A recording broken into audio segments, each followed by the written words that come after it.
of our self-sufficiency.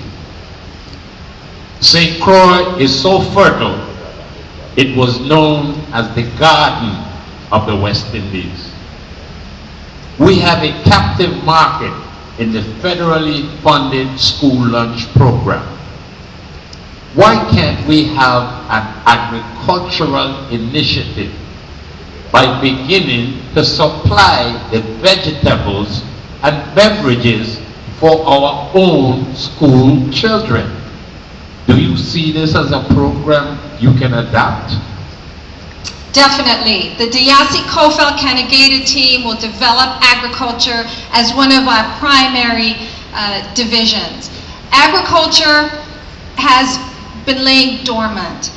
One of the farmers on St. Croix gave me a proposal that was sent to Governor Juan Louis in 1979 to actually create a thriving agriculture department here from 1979, and it has not been done. My grandparents in Puerto Rico were farmers. They were small farmers. When I visited them, I saw how they toiled on the land, and I understand how farming is hard work. And I give my hats off to farmers, but they need the government behind them. They need government subsidies. They need the government to provide markets for them. I've really admired the governor of Puerto Rico, Garcia Padilla, and his strong stand that he's taking with agriculture for the farmers. As soon as he came in, he said that the government is going to buy produce from the farmers. And he has actually opened up markets. He's signed contracts, deals with McDonald's, where vegetables are provided to the McDonald's industry. We can do that, but the farmers need our help. Hold the time a second, please. I'm sorry. Judge Diasi. Yes. We're talking about St. Croix. Yes. And we wanted to know if you thought that agriculturally yes. supplying the school lunch program could be endorsed by your team. Yes, I said definitely. Not only the school lunch program, though, Mr. Moorhead, that's a small entity. To me, we need to actually promote our farmers. Yes, they can support and they should support our lunch program, but we need to open up greater markets than that. We have McDonald's, we have Wendy's here. We need to be able to have our farmers to provide them with vegetables, not just our school lunch program. And we should be able to have markets outside of the U.S. Virgin Islands. What I was mentioning about Puerto Rico is what that governor is doing. As soon as he came in, what that governor did. And as your next governor, that's what I will do. You need the governor to set the tune. And as your next governor, I will set the tune. We can be, St. Croix can be and should be the breadbasket of the Virgin Islands. As I mentioned, the farmers need markets. They need long land leases. Not just short-term leases, they need water, and they need a lot of help from the government. And as a governor, I will be there. But in order to produce the vegetables and the fruits, Mr. Moorhead, they need to be supported by the government. And there's no ifs or doubts about that. And I would be a governor promoting very strongly agriculture. I wanted to say really quickly for the 30 seconds that changing the form of our government is a complicated issue. It has to be studied, and we have to be educated on it. As a lawyer and a former judge, I know about studying issues. We have to be smart. We have to understand if we change our government, what that will entail. I don't just jump into things, I study issues very strongly. And then I make a decision and I move forward. Thank you. Delegate, I wonder if you would address the issue of a captive market.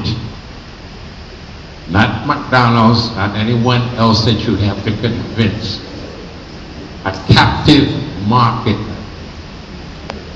Responding to the same question? Please. Absolutely. One of the principles that the Christensen and Athlete team believe in is that we must keep and circulate our money here. We're tired supporting everybody else. It's time to support ourselves. We also believe strongly that Rebuilding our economy must include strengthening agriculture and aquaculture in our community and providing them with the infrastructure they need to improve their production. And the USDA has a farm-to-school program that we must take advantage of. They have a new co-bank that can help to build that infrastructure that our farmers need.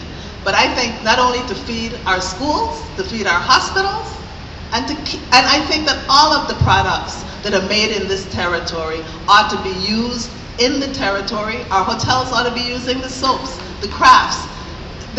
We need to support ourselves and to keep our money circulating here and to support our small businesses, including agriculture and aquaculture.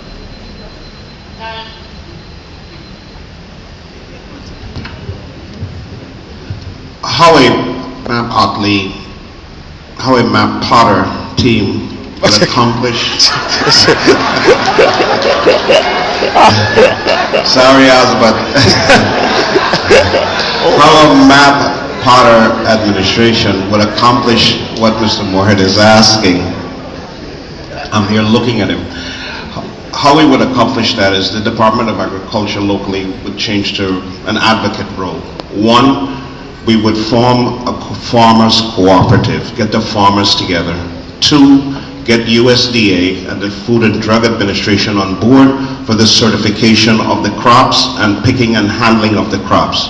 Three, follow the Michelle Obama model and then have federal funds being used to acquire and purchase the food for farmers for the school lunch program, the hospitals, the Herbert Great Lucinda Milling Home, the Head Start programs, and they would be available now to food stamp recipients being able to use food stamps once they have the certification. So that's how we would involve, this is how Osborne Potter and I would involve our farmers and get the agriculture industry going in the territory. I'll stop looking at you, Mr. Otley. Well, let me say the Barnes Quorum team, to address the issue of school lunch. First, I want to say, feeding our children preservatives can never match us growing our own food in the Virgin Islands. The one thing I must say though, we must begin to ensure that we have this land to use for agriculture, so it's going to be very important that we institute a land and water use plan. We also have to assist the farmers, and the biggest need that the farmers have is water. It's water. We have to help them to attain that. We also have to ensure that we work collaboratively with the Department of Agriculture as well as a co-op, but they have to ensure that the equipment that is going to need to do mass production is in place as well. It can't be like, you know, 5 people just taking an acre of property. We have to actually sit down and study strategically how we are going to move forward. But we definitely have to give monies to the agriculture and the farmers. Thank you.